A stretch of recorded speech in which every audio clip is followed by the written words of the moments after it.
విజయ సారథి నీవేగా, నడిపించుము నన్ను అనునిత్యము. నా విజయ సారథి నీవేగా, నడిపించుము నన్ను అనునిత్యము. ఎడారులన్నీ ఏదెనులాయెనే, ఎడారులన్నీ ఏదెనులాయెనే, నాతో నీ ఉండగా, నీతో నేనుండగా, నాతో నీ ఉండగా, నీతో నేనుండగా. జయశీలుడా జయభేరి ప్రోగించితివి, ప్రతివత్సరం కనువిందు చేసితివి. జయశీలుడా జయభేరి ప్రోగించితివి, ప్రతివత్సరం కనువిందు చేసితివి.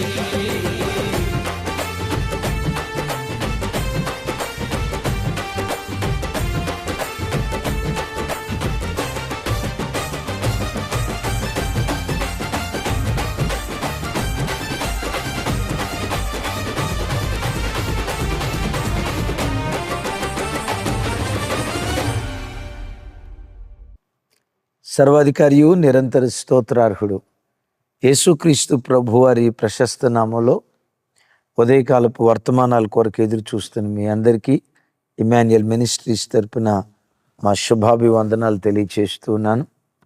క్రీస్తునందు మాకు అత్యంత ప్రియమైన దైవజనాంగమా, ఎలా ఉన్నారు? కుటుంబంలో కుటుంబ సభ్యులందరూ క్షేమంగానే ఉన్నారు కదూ? అవును, ఈరోజు అరుణోదయపు దినాన లేచి ప్రార్థించుకున్నారా? తమ్ముడా, చెల్లి, మిమ్మల్ని కనీసం 2-3 అధ్యాయాలైన దేవుని వాక్యాన్ని చదువుకున్నారా? ఒకవేళ ఇంకా చదువుకోకపోతే ఈ వర్తమానం విన్న తర్వాత అయినా కొద్దిసేపు అయినా ప్రార్థనలో గడపండి. కనీసం 2-3 అధ్యాయాలైన దేవుని వాక్యాన్ని ప్రతి దినం చదువుకోవటం అభ్యాసం చేసుకోండి. ఈ సంవత్సరం లోపు కనీసం ఒక్కసారైనా బైబిల్ చదివి పూర్తి చేద్దాం. అవును, గడిచిన రాత్రి కుటుంబంలో కుటుంబ ప్రార్థన జరిగిందా? క్యాప్స్టోన్, మన జీవన మలి సంధ్య యేసుతో ముగించాలి. ఒకవేళ కుటుంబ ప్రార్థన గడిచిన రాత్రి చేసుకోకపోతే కనీసం ఈ రాత్రి నుండైనా మరలా కుటుంబ ప్రార్థనలు ప్రారంభించాలని ప్రేమతో మీ అందరికీ మనవి చేస్తూ, మెదక్లో మీటింగ్స్ ఆశీర్వాదకరంగా జరుగుతున్నాయి. ఇది 2వ రోజు. ఈరోజు రాత్రితో మెదక్ మీటింగ్స్ పూర్తవుతాయి. ప్రార్థించండి, పాలు పంపులు పొందండి.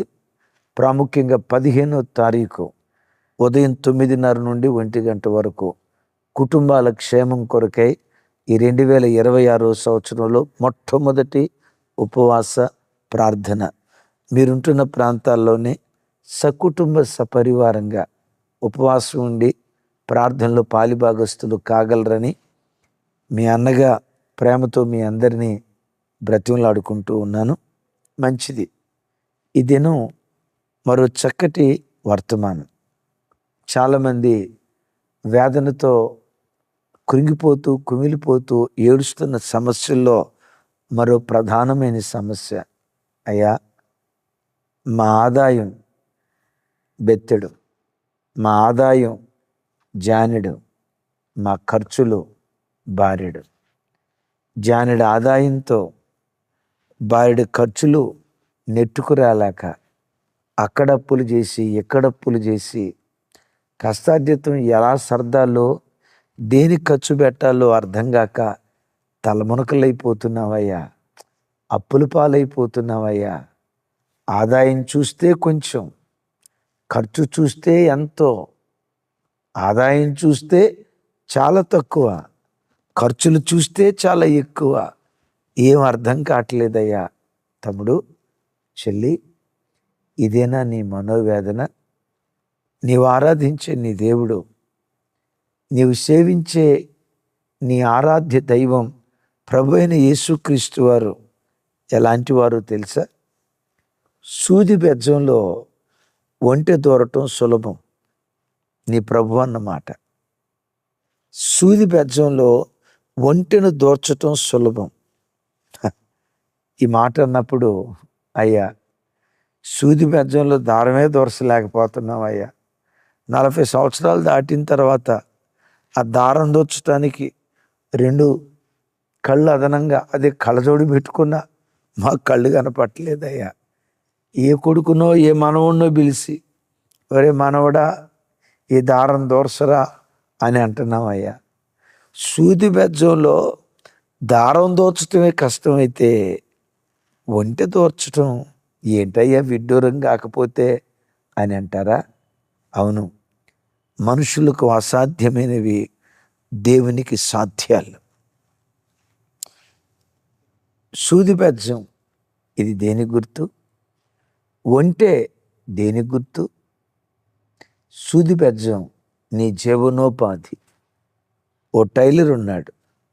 టైలర్ యొక్క జీవనోపాధి ఇది ఆ సూదేగా. సూది నీ జీవనోపాధి.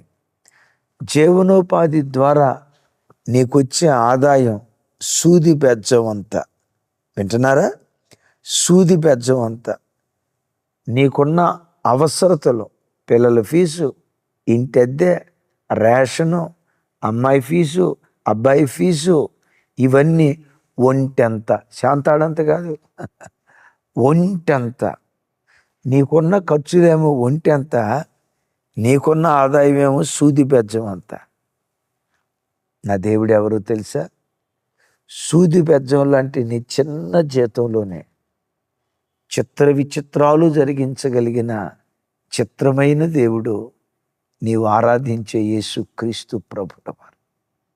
దైవజన్మ, దేవుడు మనకు కలిగిన ఆ కొద్ది కష్టార్జితంలోనే మన అవసరతలు తీర్చబడేటట్లుగా దేవుడు అద్భుతం చేయాలంటే 4 ప్రాముఖ్యమైన విషయాలు. నెంబర్ 1, దేవుడు చెప్పిన మాటను గుండె లోతుల్లో నుంచి విశ్వసించు. విశ్వాసమే నీ విజయ రహస్యం. అవును, నాకు కలిగింది సూది బెజ్జం అంత, నా ఖర్చులు ఒంటె అంత, ఇది ఎట్లా? టెన్షన్ పడకుండా నా దేవునికి సమస్తము సాధ్యమే. ఈ సూది బెజ్జం లాంటి చిన్న ఆదాయంలోనే నా దేవుడు పోషిస్తాడు, నా అవసరాలు తీరుస్తాడు, నా దేవుడు కార్యం చేస్తాడు. కలత పడకుండా, కలవర పడకుండా విశ్వాసంతో బ్రతుకు. ప్రవక్త దగ్గరకు వచ్చింది.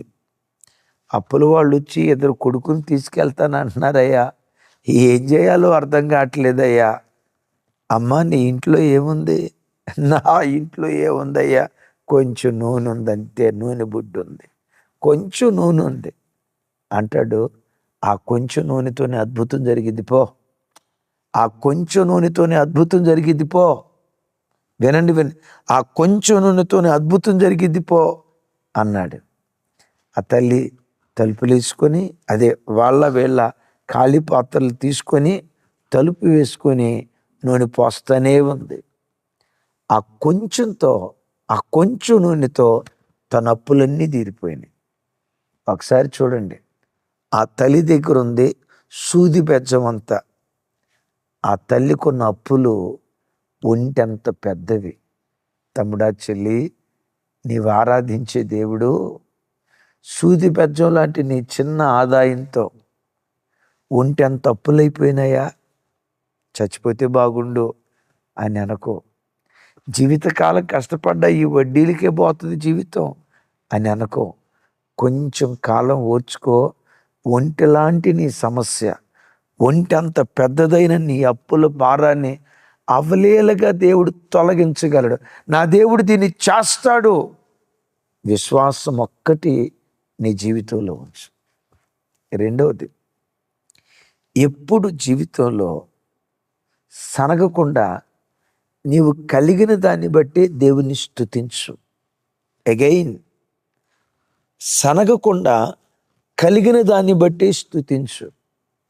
5 రొట్టెలు 2 చేపలు తెలుసు కదా. ఉన్నదేమో సూది బెజ్జం అంతా, 5 రొట్టెలు 2 చేపలు. వీటిని తినటానికి ఉన్న జనం 5,000 మంది పురుషులు. ఏమండి అది పురుషుల లెక్క, స్త్రీలు ఉన్నారు, పిల్ల బ్యాచ్ ఉంది. చరిత్రకారుడు చెప్తాడు 25,000 మంది. ఈ 25,000 మందికి ఆహారం పెట్టడానికి ఉన్నది సూది బెజ్జం అంతా. యేసయ్య ఆ సూది బెజ్జం అంతా 5 రొట్టెలు 2 చేపలు తీసుకొని ఆకాశమందలి దేవునికి కృతజ్ఞతాస్తుతులు చెప్పాడు. మీకు తెలుసా, కృతజ్ఞతాస్తుతి ఎక్కడుంటుందో అక్కడ సమృద్ధి ఉంటుంది. కృతజ్ఞతాస్తుతి ఎక్కడుంటుందో అక్కడ ఎంత బలమైన ఆర్థిక సమస్యలైనా ఛేదించుకుంటూ వెళ్ళే కృప దేవుడు అనుగ్రహిస్తాడు. తమ్ముడు, ఈ 15,000 రూపాయల జీతమేనా? వాళ్ళకి 50,000. అఫ్కోర్స్ వాళ్ళకి 50,000 ఉంటే ఉంది. ఈ 15,000 రూపాయల జీతమేనా? ఈ 20,000 రూపాయల జీతమేనా? సనుక్కోకు, దేవుని మీద ఆయాసపడకు. నా చేతిలో ఉన్న ఈ 15,000 రూపాయలని నా దేవుడు ఆశీర్వదిస్తాడు, నా దేవుడు విస్తరింపచేస్తాడు. విశ్వాసంతో దేవుని సన్నిధిలో బ్రతుకు. విశ్వాసంతో బ్రతికిన నీవు ప్రతి క్షణం కృతజ్ఞతాస్తుతులు తెలియచేయి. తమ్ముడు, జీతం రావటంతో, తల్లి జీతం రావటంతో ఆ కష్టార్జితం దేవుని సన్నిధిలో పెట్టి 5 రొట్టెలు 2 చేపలు 25,000 మంది ప్రజలు, 5,000 మంది పురుషులు తృప్తిగా తినగా ఇంకా మిగిలేటట్లుగా చేసావే. సూది బెజ్జం లాంటి కొంచెం ఆదాయం, ఒంటి అంత ఆర్థిక అవసరతలు తృప్తిగా తినగా ఇంకా మిగిలేటట్లుగా చేయవా? దేవుని సన్నిధిలో ప్రార్థించుకోండి. ఎస్, కృతజ్ఞతాస్తుతులు దేవుని సన్నిధిలో తెలియచేయండి. 3వ మాట, ఎప్పుడైనా బ్రతుకులో విస్తరించాలంటే విరవాలి. తమ్ముడు, చెల్లి, నీ కష్టార్జితాన్ని విరవటం నేర్చుకో. ఓ 50,000 రూపాయల ఉద్యోగం, 50,000 రూపాయల ఆదాయం, 50,000లో 5,000 విరిచేయి దశమ భాగం కింద. ఒక 500 1,000 రూపాయలు విరిచేయి పేదలకు అనాథల కింద. తతిమా 44,000 రూపాయలు ఉందే, ప్లాండ్గా ఇంటి అద్దెకెంత, పిల్లల ఫీజుకి ఎంత, కుటుంబ పోషణకెంత. ఎస్, ఈ 50,000 రూపాయల్లో కనీసం నెలకొచ్చి ఒక 10,000 నేను దాచాలా? పిల్లల పేరనో ఆడపిల్లల పేరనో ఇలా నేను జాగ్రత్తగా చేయాలి అని ఆర్భాటాలకు పోకుండా, విలాసాలకు పోకుండా నీ కష్టార్జితాన్ని జాగ్రత్తగా వాడుకునేటట్లుగా వ్యూహ ప్రకారం అడుగులు వేయి. సూది బెజ్జం లాంటి ఆ కొంచెం ఆదాయంతోనే ఒంటెలాంటి నీ అవసరతలో అవలేలగా ఛేదించగలిగే కృప దేవుడు అనుగ్రహించడం ప్రారంభిస్తాడు. 4వ మాట చెప్పమంటారా? విచిత్రం. యేసయ్య అక్కడ శిష్యులతో చెప్తారు, ఏది నష్టపరచకండి అనండి ఒకసారి. ఏది నష్టపరచకండి. ప్రభు కరాఖండిగా చెప్పిన మాట ఏంటంటే ఏది నష్టపరచకండి. ఈరోజు కొన్ని కుటుంబాల్లో ఇంట్లోళ్ళు తినేది తక్కువ, వీధి కుక్కలు తినేది ఎక్కువ. కొంతమంది అక్కోళ్ళు నవ్వుకుంటున్నారు చూడండి, విన్నారా? ఇంట్లోళ్ళు తినేది తక్కువ, కుక్కలు తినేది ఎక్కువ. ఇంట్లో 4 1 కిలో బియ్యం పోస్తుంది. కొన్నిసార్లు ఇంట్లో బియ్యం పోసేటప్పుడు, రేషన్ వేసేటప్పుడు కొంతమంది అక్కోళ్ళు భర్తను వచ్చి అడుగుతారు, ఏమండి ఎంత బియ్యం పోయమంటారు? 4 ఉన్నారుగా, ఎంత బియ్యం పోయమంటారు? ఆ లెక్కలు తెలియక వీధి పాలైపోతూ ఉంటుంది. కొందరి కష్టార్జితం వీధి పాలైపోతూ ఉంటుంది. నష్టపరిచే వ్యక్తులు. సెల్ ఫోన్ కొన్నావు, ఓ మాట, సెల్ ఫోన్ కొన్నావు, ఇది పగలకుండా ఓ చిన్న కవర్ వేసుకుంటే పోలా, ఈ కవర్ వేసుకుంటే ఎక్కడైనా కింద జారిపోతే కవర్ ప్రొటెక్ట్ చేస్తుందిగా. మనకేంటి, నా సెల్ ఫోన్ ఎంత అందమైందో 10 మందికి తెలియాలి. అబ్బా, ఇది ఎంత బ్యూటీగా ఉందో, దీని అందం బయటపడాలంటే కవర్ వేస్తే ఎట్లా? సడన్గా ఎక్కడో కవర్ లేనప్పుడు జారి కింద పడింది. 20,000 రూపాయల కష్టార్జితం నష్టమైపోలేదా? ఒక మాట, 20,000 రూపాయల కష్టార్జితం నష్టమైపోలేదా? 20,000 రూపాయల కష్టార్జితం నష్టమైపోలేదా? ఆ 20,000 సంపాదించడానికి నువ్వు నెల రోజులు కష్టపడాల్సి వచ్చింది. నెల రోజుల కష్టం ఒక్క నిమిషంలో నష్టమైపోతుంది. అందుకని దైవజనమా, ఆర్భాటాలకు పోకుండా, విలాసాలకు పోకుండా, కలిగిన దానిలోనే ఒబ్బిడిగా బ్రతకటం నేర్చుకోవాలి. నష్టపరచకుండా ప్రతి విషయంలో మనం జాగ్రత్త తీసుకోవాలి. అలా దేవుని సన్నిధిలో నువ్వు బ్రతకగలిగితే నీవు ఆరాధించే నీ దేవుడు సూది బెజ్జం లాంటి నీ చిన్న ఆదాయంతో అగైన్ నీ చిన్న ఆదాయంతో ఒంటెలాంటి నీ పెద్ద అవసరతలో అవలేలగా తీరుస్తాడు. ఓ మాట సార్, మన చిన్నతనంలో మన అమ్మా నాన్నోళ్ళు మనకలాగా ఒకరు ముద్దు, ఇద్దరు వద్దు, ముగ్గురు వద్దే వద్దు, ఒకరు ముద్దు, ఇద్దరు హద్దు, ముగ్గురు వద్దే వద్దు ఆ స్లోగన్ లేదుగా. మన అమ్మా నాన్నోళ్ళు ఒక్కొక్కళ్ళు డజను మంది పిల్లలుగా అన్నారు. ఆ డజన్ మంది, అరడజను మంది పిల్లల్ని కన్నప్పుడు మనల్ని పోషించడానికి మన నాన్న జీతం ఎంత?